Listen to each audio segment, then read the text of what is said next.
نحمده ونصلي على رسوله الكريم اما بعد فاعوذ باللہ من الشیطان الرجیم بسم اللہ الرحمن الرحیم۔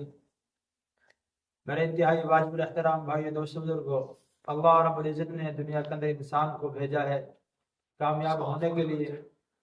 پھر انسان دنیا میں مختلف شعبوں میں تقسیم ہو چکا ہے، کوئی ہے کہ نجی شعبے کے اندر ہے، کوئی پرائیویٹ، کوئی سرکاری شعبوں کے اندر ہے، اور اللہ رب العزت نے ہر ایک کو اپنی اپنی جگہ رکھا ہوا ہے۔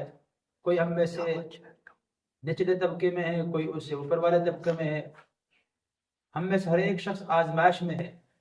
کسی کو اللہ نے اقتدار دے کر آزمایا، کسی سے لے کر آزمایا، کسی کو دولت دے کر، کسی سے دولت دے کر، کسی سے علم چھین کر، کسی کو علم دے کر۔ ہر بندہ ہم میں سے امتحان میں اور آزمائشوں میں ہے۔ آپ لوگ جانتے ہیں کہ انسان کو جب اقتدار ملتا ہے، شہرت ملتی ہے، عزت ملتی ہے، تو انسان اللہ تعالیٰ کو اور اللہ کی مخلوق کو بھول جاتا ہے، اپنے برائے کی تمیز کھو بیٹھتا ہے، اور وہ غریب اور لاچار اور مظلوموں کو تنگ کرنا شروع کر دیتا ہے۔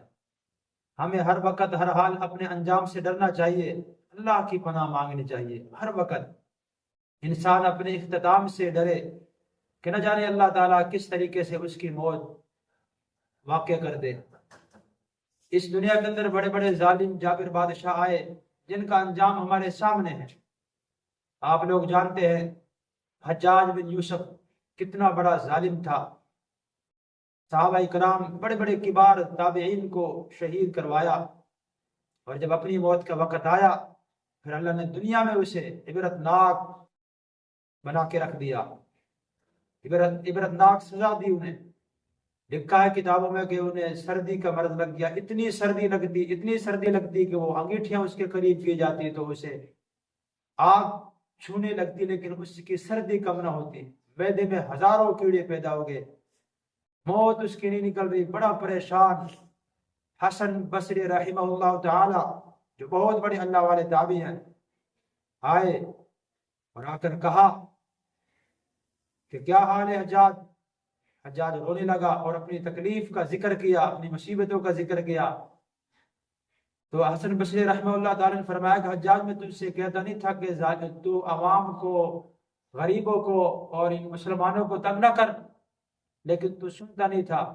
حجاج کہنے لگا حسن میں تجھ سے یہ نہیں کہتا کہ میرے عذاب اور میری تکلیف میں کمی کی اللہ سے دعا کر، میں یہ کہتا ہوں کہ اللہ سے یہ دعا کر میری روح جلدی قبض ہو جائے، میری روح جلدی نکل جائے۔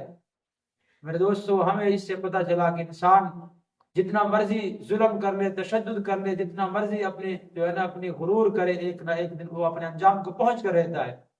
ہر روز ہم سنتے ہیں آج فلاں جگہ قتل ہو گیا، آج فلاں جگہ قتل ہو گیا، آج ایک غریب نے ایک افسر کو مار دیا۔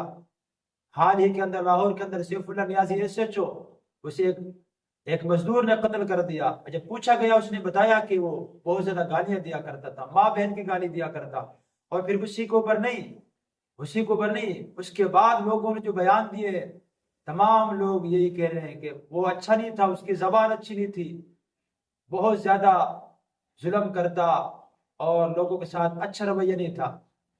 یہ ایک بات اپنی جگہ مسلم ہے کہ گالی دینے سے قتل جائز نہیں ہوتا، قتل صرف 3 صورتوں میں جائز ہے۔ میں اس پہ بات نہیں کر رہا کہ اس نے جو قتل کیا وہ غلط ہے شرعی طور پہ، لیکن بات یہ ہے کہ لوگ مجبور ہو جاتے ہیں ایسا کرنے سے۔ کہیں یہ واقعہ سامنے آیا کہ باپ کے سامنے پولیس والے نے بیٹے کے سامنے باپ کو مرغا بنا دیا، کان پکڑوا دیا، بیٹا کیسے برداشت کرے؟